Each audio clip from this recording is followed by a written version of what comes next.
गुजरात के साहिल से टकराने के बाद समुद्री तूफान बिपरजॉय पड़ा कमजोर। गुजरात में तेज हवाओं के साथ हो रही है बारिश। महकमा मौसमियात ने कहा, आज शाम तक तूफान की जनूबी राजस्थान में डिप्रेशन में तब्दील होने की है उम्मीद।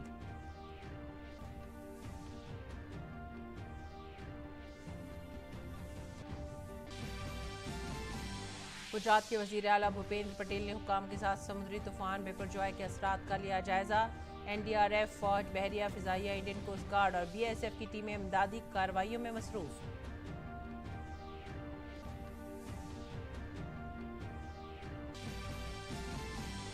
वजीर आजम नरेंद्र मोदी 20 से 25 जून तक अमरीका और मिस्र के दौरे पर रहेंगे। न्यूयॉर्क में वजीर आजम 21 जून को अक़वाम मुत्तहिदा के हेडक्वार्टर में योगा के आलमी दिन की तकरीबात की करेंगे क़यादत। 22 जून को व्हाइट हाउस में अमरीकी सदर जो बाइडन से होगी अहम मुलाकात। अमरीकी कांग्रेस के मुश्तरका इजलास से भी करेंगे खिताब।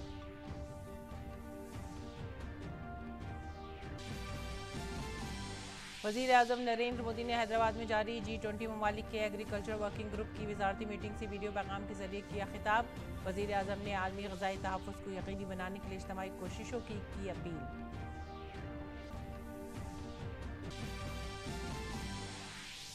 मगरबी बंगाल में पंचायत इंतख़ाबात से कबल होने वाले तशद्दुद पर गवर्नर CV आनंद बोस हुए सरगर्म।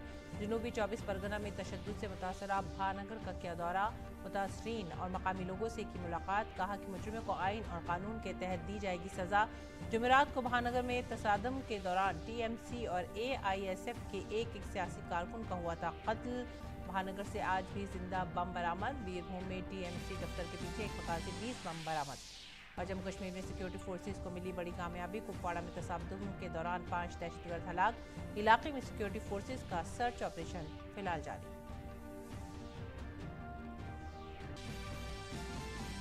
खेल की खबरों में चेन्नई में जारी स्क्वैश वर्ल्ड कप के सेमीफाइनल में आज भारत और मलेशिया की टीमें रहेंगी आमने सामने। दूसरे सेमीफाइनल में मिस्र का मुकाबला जापान से जारी।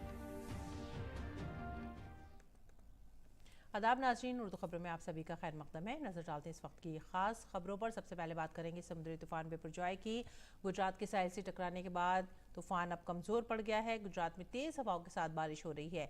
महकमा मौसमियात ने कहा है कि समुद्री तूफान बिपरजॉय के कमजोर होने के बाद आज शाम तक जनूबी राजस्थान में इसके डिप्रेशन में तब्दील होने का खदशा है। गुजरात में कल बिपरजॉय के लैंडफॉल के बाद 23 लोगों के जख्मी होने की इत्तला है। इसके अलावा तेज हवाओं की वजह से सौराष्ट्र और कच्छ के कई इलाकों में दरख्त और खंभे गिरने के वाकयात भी सामने आए हैं। बिपरजॉय का असर जामनगर के कालवाड़ा, धौराजी, शाहरा पर साफ नजर आ रहा है। तेज हवाओं के बायस शाहरा पर कई मकामात पर दरख्त उखड़कर गिरे हुए नजर आ रहे हैं। गुजरात के मांडवी शहर में तेज हवाओं के साथ बारिश हो रही है। गुजरात के वजीर आला भूपेंद्र पटेल ने गांधीनगर में रियासती इमरजेंसी ऑपरेशन सेंटर में हुक्काम के साथ समुद्री तूफान बिपरजॉय के असरात का जायजा लिया। और गुजरात के रिलीफ कमिश्नर आलोक पांडे ने कहा है कि अब हमें मुहतात रहना होगा। अब तक तकरीबन 24-25 लोग जख्मी हुए हैं और एक भी शख्स हलाक नहीं हुआ है। 60 के नजदीक कच्चे मकानात को नुकसान पहुंचा है। कच्छ, बनासकांठा में पटन आजला में अलर्ट जारी किया गया है।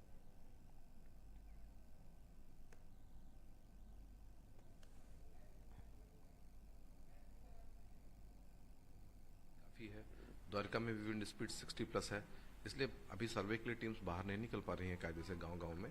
बट जो प्राइमरी एक डाटा आता है, कच्चा जिसको डाटा कह सकते हैं, उसके हिसाब से अभी करीब 24-25 लोग इंजर्ड हुए हैं। ह्यूमन डेथ एक भी रिपोर्ट नहीं की गई है। जो कच्चे झोपड़े होते हैं वो करीब 60 के आसपास टूट गए हैं।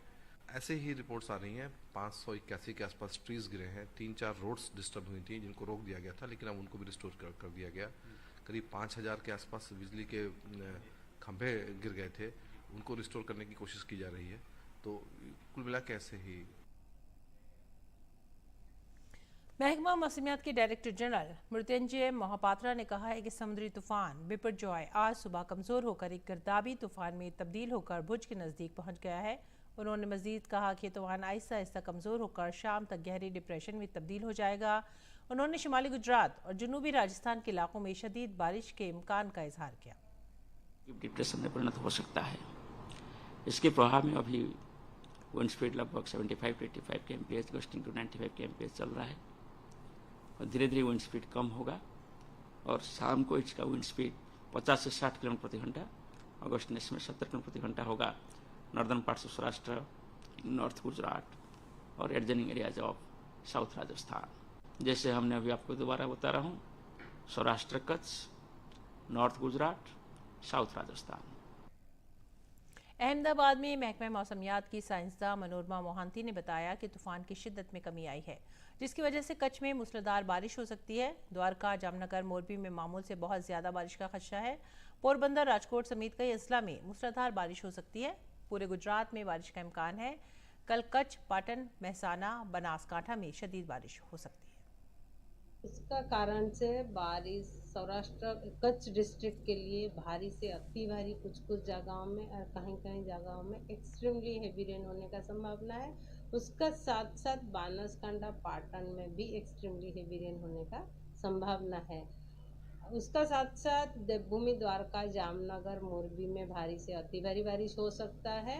एंड उसका नेबरिंग डिस्ट्रिक्ट जैसे पोरबंदर, राजकोट, सुरेंद्रनगर, इवन अहमदाबाद, गांधीनगर, महसाना, साबरकांठा में भी आइसोलेटेड प्लेसेस में भारी बारिश होने का संभावना है। कुल मिला के एंटायर गुजरात स्टेट में बारिश मिलने का संभावना है। 17 के लिए, कल के लिए, 17 तारीख के लिए भारी से अति भारी बारिश रहेगा कच्छ में, पाटन में और महसाना में। बनासकांठा में एक्सट्रीमली हेवी रेन होने का संभावना है।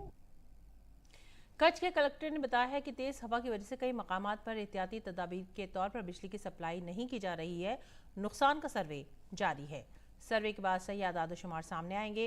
बिजली के खंभों और ट्रांसफार्मर्स को ज्यादा नुकसान पहुंचा है। बहुत से दरख्त गिर गए हैं, ताहम कोई जानी नुकसान नहीं हुआ है। कोटेश्वर, नारायण सरोवर, सब जगह अभी एटलीस्ट 80 किलोमीटर पर आवर की विंड है। इवन अंदर नखत्राणा वगैरह विंड वेलोसिटी खूब ज़्यादा है। तो सर्वे अभी चल रहा है, एग्जैक्ट आंकड़े सर्वे के बाद भी आएंगे। पर पीजीवीसीएल के पोल्स, ट्रांसफार्मर्स वगैरह को मेजर नुकसान हुआ है। एंड जो वृक्ष हैं वो काफ़ी मात्रा में धराशायी हुए हैं। सदनसीबे कोई जान हानि वगैरह नहीं है, अभी तक हमारे पास कोई विगत नहीं आई है। तो हम लोग प्रयत्न कर रहे हैं कि जल्दी से जल्दी नॉर्मलसी रिस्टोर करें। हमारी टीम सर्वे शुरू हो गया है और अभी जैसा आप देख रहे हो कंटिन्यूस रेन्स और विंड है, जैसे ही धीरे उतरता है, विंड वेलोसिटी कम होती है, हमारी सर्वे टीमें जाएंगी। 2 रोड अभी बंद है हाईवे मेन, उनको क्लियर करने की कामगिरी चालू है, वो 2 से 3 घंटे में हो जाएगी। कोई मेजर रोड ब्लॉक नहीं है, जैसे आएगा हम लोग नॉर्मलसी रिस्टोर करेंगे। तूफान की वजह से द्वारका में भी जबरदस्त नुकसान हुआ है। भाद्रकाली चौक के नजदीक पानी भर गया है, जबकि कई मकामात पर बिजली के खंभे और दरख्त गिर गए हैं। इस सब के दरमियान लोग अशियाए ज़रूरिया की खरीदारी के लिए बाजारों में पहुंच गए। दूध और दीगर अशिया के लिए दुकानों पर लोगों की लंबी कतारें लगी हुई हैं। और गुजरात के कच्छ में अब भी तेज हवाएं चल रही हैं और समुद्र में ऊंची लहरें उठ रही हैं। इस सब के दरमियान एनडीआरएफ के अहलकार पूरे जोरों शोर से राहत और बचाव के कामों में मसरूफ हैं। हमारे नामानिगार तापस भट्टाचार्य ने जमीनी सूरत हाल का जायजा लिया। मैं इस वक्त तो नारायण सरोवर जो समुंदर के पास है और यहाँ पे ठीक पीछे कोटेश्वर मंदिर है, लेकिन ये जो आप देख पा रहे हैं जो समुंदर का पानी है, समुंदर उफान पे है और यहाँ पे एनडीआरएफ की टीम लगातार काम कर रही है। कल रात से यहाँ पे काम कर रही है। साइक्लोनिक स्टॉर्म जो कल वेरी सीवियर कैटेगरी में था, अब वो आज दोपहर तक साइक्लोनिक स्टॉर्म में तब्दील हो जाएगा, यानी उसकी इंटेंसिटी कम हो जाएगी। लेकिन इस वक्त भी समुंदर के किनारे आप देख सकते हैं कितना स्ट्रॉन्ग वेव है, बारिश बहुत ज्यादा हो रही है, हवा बहुत ज्यादा तेज चल रही है, लेकिन उसके बीच एनडीआरएफ की टीम लगातार काम कर रही है। कल रात से ये लोग काम कर रहे हैं और मेरे साथ इस वक्त मौजूद है किशन कुमार जी जो इस टीम के लीड है यहाँ पे। सर बताइए, आप यहाँ पे कल राम से है, आपकी पूरी टीम लगी हुई है काम करने में। बहुत बड़ा एक तरफ से आप लोग के लिए भी एक्सपीरियंस है, आप लोगों को मना कर रहे हैं यहाँ पे आने के लिए, क्या क्या चीजें हो रही है? हम यहाँ पे जैसे कि आप देख रहे हैं, आप रास्ते में आए थे, बहुत सारे जो पेड़ थे वो कट के नीचे गिर गए थे उखड़ के। उन पेड़ों को हमने कटिंग इक्विपमेंट्स के जरिए जो है हमारे पास जो कटिंग इक्विपमेंट्स है, चैन सा है, रोटरी रेस्क्यू सा है, उनसे हमने कटिंग इक्विपमेंट के जरिए उनको निकाल दिया गया। साथ ही जो आसपास के गांव वाले थे, गांव की पॉपुलेशन, उनको हमने वहां से निकाल के और रेस्क्यू शेल्टर्स में उनको रख दिया गया है जिसके आसानी से वो रह सके। और ये इस यहाँ पे मूवमेंट करे, अगर किसी को भी कुछ जान माल की हानि हो रही है, किसी के पशु की वो, तो उनको भी रेस्क्यू करके वहाँ से निकालने के लिए रोड पे पेट्रोलिंग कर रहे हैं। बहुत तेज हवा चल रही है, दिक्कत जरूर होती होगी इतनी तेज हवाओं में, बारिश इतनी ज्यादा हो रही है, करीब 100 किलोमीटर से ज्यादा की शायद इतनी यहाँ पे हवा चल रही है, उसके बीच आप सब बहुत बहादुरी चाहिए होती है यहाँ पे खड़े होने के लिए भी। जो टीम है एक्चुअली में वेल इक्विप्ड है और वेल ट्रेंड है। ये ऐसे जो डिजास्टर के सिनेरियो है उनसे फेस करते रहते हैं। कितना प्रेशर आ रहा है और उस प्रेशर में भी हम सुबह से मॉर्निंग से ही 6 बजे से लगे हुए हैं सभी इसके लिए, आज के दिन से। और कल नाइट में भी काम कर रहे थे, नाइट तक भी। तो ये सब हम देश की सेवा के लिए और इन काम के लिए कर रहे हैं। देश की सेवा जो है बहुत इंपॉर्टेंट है और ये लोग इसका जीता जागता उदाहरण है। समुंदर का नजारा, कितना उफान पे है ये समुंदर, और इसके बावजूद ये पूरे सारे जितने भी इंडिया के लोग हैं यहाँ पे खड़े हैं, मना कर रहे हैं लोगों को बाहर आने के लिए। जो पोल्स यहाँ पे हम आते हुए हमने देखा, बहुत सारे जो इलेक्ट्रिसिटी पोल्स है, पेड़ है, वो कट के टूट के बिखर चुके हैं। आप देख सकते हैं वहां पे एक पेड़ खुद गिरा हुआ है। आप देख सकते हैं किस स्पीड से ये हवा चल रही है, जो समुद्र का पानी है किस उफान पे है, लेकिन उसके बावजूद ये लोग खड़े हैं और देश की सेवा सबसे बड़ा इनके लिए सबब है, और उस देश के लिए ही ये इस अपनी जान को जोखिम में लगा के भी यहाँ पे खड़े हैं। कैमरा पर्सन भीम के साथ मैं तापोश भट्टाचार्य, दूरदर्शन समाचार, कच्छ, गुजरात। और समुद्री तूफान बिपरजॉय के असर की वजह से राजस्थान के जोधपुर और उदयपुर डिवीजन के अजला में तेज हवाओं के साथ तेज बारिश की वार्निंग जारी की गई है। महकमा मौसमियात के मुताबिक तूफान आज गुजरात से राजस्थान की सरहद में कम असर के साथ दाखिल होने का इम्कान है। जयपुर के महकमा मौसमियात ने बाड़मेर और जालौर जिला में तेज हवाओं के साथ इंतहाई तेज बारिश के लिए रेड अलर्ट जारी किया है। महकमा मौसमियात की वार्निंग के पेश नज़र डिजास्टर मैनेजमेंट डिपार्टमेंट ने तमाम मुतालिका अजला को अलर्ट कर दिया है। कई अजला में मुलाजमीन की छुट्टियां मनसूख कर दी गई हैं और उन्हें हेड क्वार्टर में रहने की हिदायत दी गई है। 7 अजला में SDRF जबकि अजमेर में NDRF की टीम को तैनात किया गया है। तमाम अजला में कंट्रोल रूम कायम कर दिए गए हैं। डिजास्टर मैनेजमेंट डिपार्टमेंट भी फौज और फजाइया के साथ मुसलसल राब्ते में है। शहरियों को घरों में रहने की हिदायत दी गई है। और इस सब के दरमियान दिल्ली और इसके आसपास के इलाकों में बारिश के बाद मौसम एक बार फिर से खुशगवार हो गया है। दिल्ली नोएडा के गर्दनवा में तेज हवाओं के साथ तेज बारिश ने मौसम में नमी पैदा कर दी है। इसकी वजह से दिल्ली के लोगों को गर्मी और उमस से राहत मिली है। महकमा मौसमियात के मुताबिक दिल्ली में अगले 3 दिन यानी 19 जून तक हल्की बारिश का इम्कान है और आसमान पर बादल छाए रहेंगे। मगरबी बंगाल के गवर्नर CV आनंद बोस ने जनूबी 24 परगना में तशद्दुद से मुतासरा भानगर का दौरा किया। इससे कबल जुमेरात को भानगर में नामजदगी के मरहले के दौरान पार्टी के दरमियान झगड़े में AISF के एक उम्मीदवार और तृणमूल कांग्रेस के एक कारकुन की मौत हो गई थी। जुमेरात की सुबह उत्तर दिनाजपुर जिले के चोपड़ा में CPIM के एक उम्मीदवार को उस वक्त गोली मारकर हलाक कर दिया गया जब वो अपना पर्चा नामजदगी दाखिल करने के लिए मकामी ब्लॉक डेवलपमेंट ऑफिस जा रहा था। हलाकतों का सिलसिला 9 जून को नामजदगी के पहले दिन से ही शुरू हुआ जब मुर्शिदाबाद जिले के खड़ग्राम में कांग्रेस के एक कारकुन को गोली मारकर हलाक कर दिया गया था। सियासी मुबस्सिरीन का ख्याल है कि अगरचे पंचायती इंतखाबात रिवायती तौर पर 2013 से बड़े पैमाने पर तशद्दुद और खुरेजी से मुतासिर होते रहे हैं, लेकिन नामजदगी के मरहले के दौरान इतनी अमवात इससे पहले कभी नहीं देखी गई। मगरबी बंगाल के गवर्नर CV आनंद बोस ने कहा है कि उन्होंने मुतासरीन और मकामी लोगों से बात की। उन्होंने मजीद कहा कि मैंने जो कुछ देखा, सुना और तजर्बा किया, इससे तजज़िये की बुनियाद पर मजीद कार्रवाई करूंगा। उन्होंने ये भी कहा कि मुजरिमों को आइन और कानून के तहत सजा दी जाएगी। I can assure the people of Bengal, violence will be the first victim in this election. Violence should die a silent death. Violence will be encountered by silence in the sense those perpetrators of violence will be silenced in a permanent way under the constitution, under the law of the land. The peace-loving people of Bengal have a right to exercise their franchise, unmindful or unfearful of anybody else. This election should be resolved by the silent majority of the state and the lovers of democracy. to ensure that peaceful elections will become a rule rather than an exception in Bengal. This calls for concerted efforts by all concerned.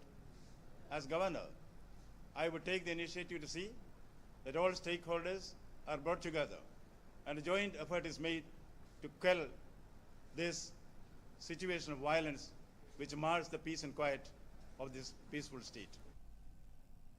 दूसरी जानिब मगरबी बंगाल के बीरभूम में TMC party दफ्तर के पीछे एक घर से 20 बम बरामद हुए हैं। सीआईडी बम स्क्वाड ने मौके पर बम को नकारा बनाया। पुलिस ने तफ्तीश शुरू कर दी है। वहीं आज 24 परगना के भानगर में पुलिस को एक जिंदा बम भी बरामद हुआ है।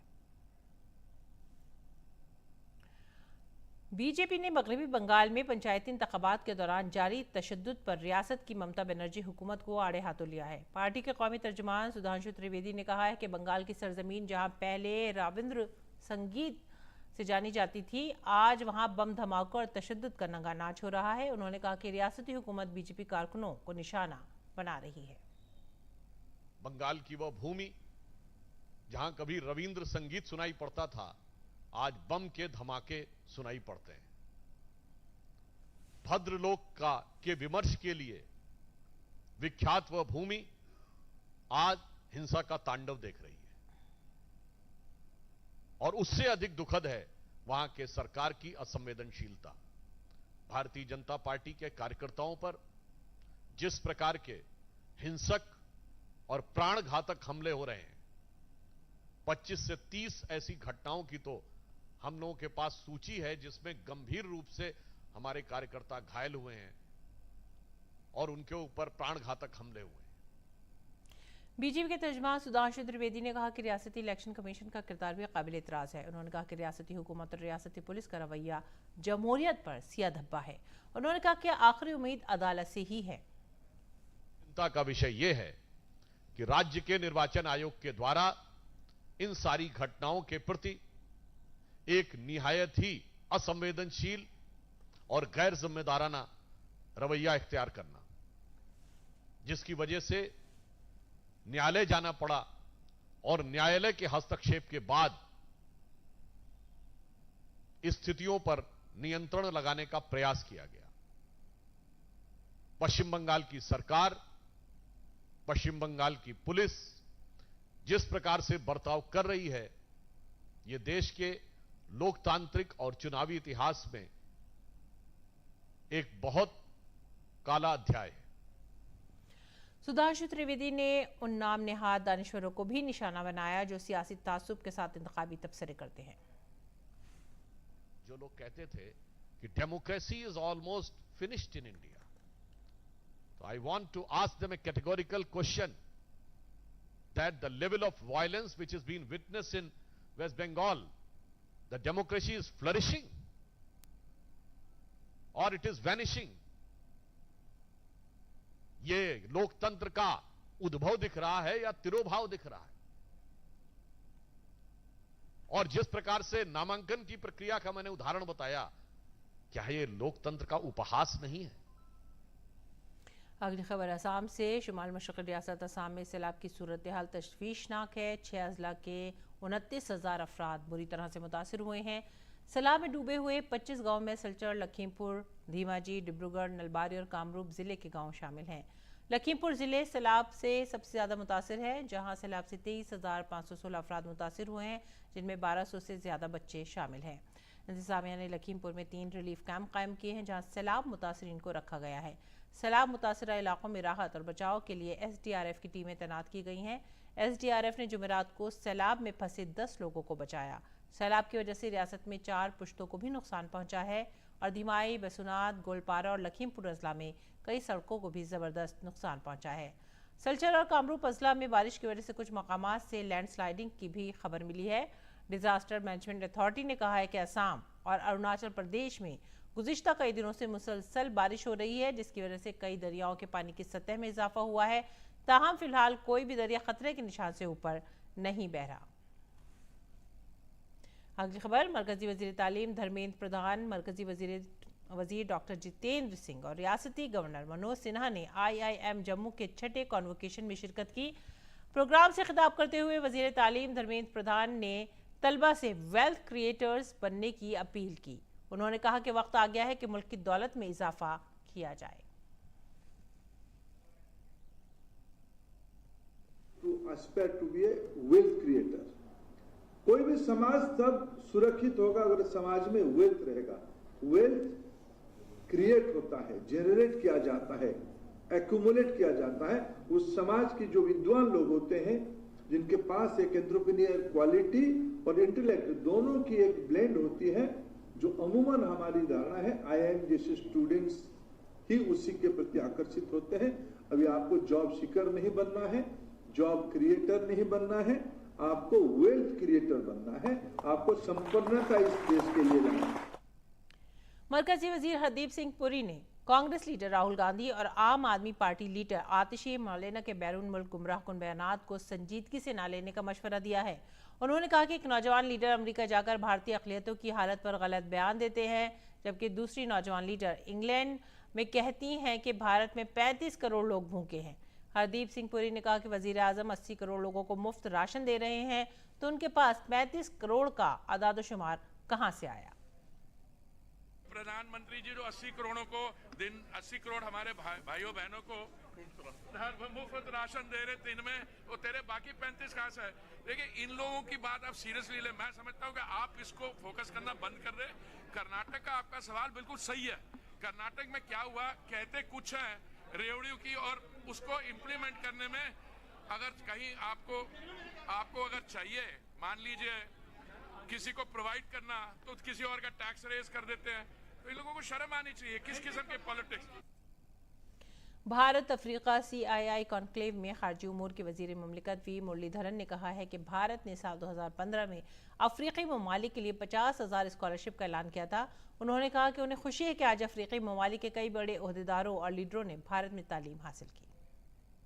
We hope that all these institutions would play a key role for African youth, specifically rural youth, to fulfill their dreams and aspirations. During IAFS 3 in 2015, we announced the 50,000 scholarships to the African youth. It's a matter of pride for us that several high-ranking leaders, ministers and officials from Africa have studied in Indian universities. और अब खबरें खेल के मैदान से। चेन्नई में जारी squash world cup 2023 में भारत ने जापान को 3-1 से शिकस्त देकर ग्रुप में आला मकाम हासिल कर लिया है। जापान के खिलाफ पहले मैच में अभय सिंह को शिकस्त मिली। हालांकि अगले मैच में जोशाना चन्नप्पा ने सातोमी वतानाबे को शिकस्त देकर भारत की वापसी कराई। फिर भारत के सौरव घोषाल ने RT सुकोई को शिकस्त दी। आखिरी मैच में तन्वी खन्ना ने अकारी मैत्रोयाकावा को शिकस्त देकर भारत को 3-1 से जीत दिला दी। अब सेमीफाइनल में आज भारत का मुकाबला मलेशिया से है। भारत पहली मर्तबा स्क्वाश वर्ल्ड कप के सेमीफाइनल में पहुंचा है। वहीं दूसरे सेमीफाइनल में मिस्र का मुकाबला जापान से जारी है।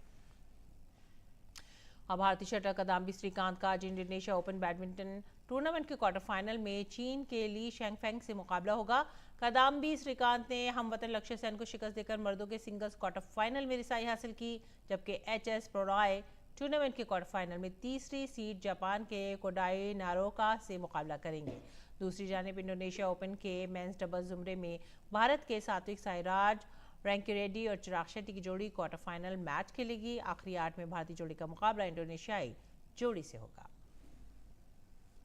इंग्लैंड और ऑस्ट्रेलिया के दरमियान एशेज सीरीज का आगाज आज से होगा। एशेज 2023 का पहला मैच बर्मिंघम के एब्स्टन ग्राउंड में खेला जाएगा। दोनों टीमें इसके लिए पूरी तरह से तैयार हैं। और इसके साथ ही आप हमारी पूरी टीम को दीजिए इजाजत। आदाब।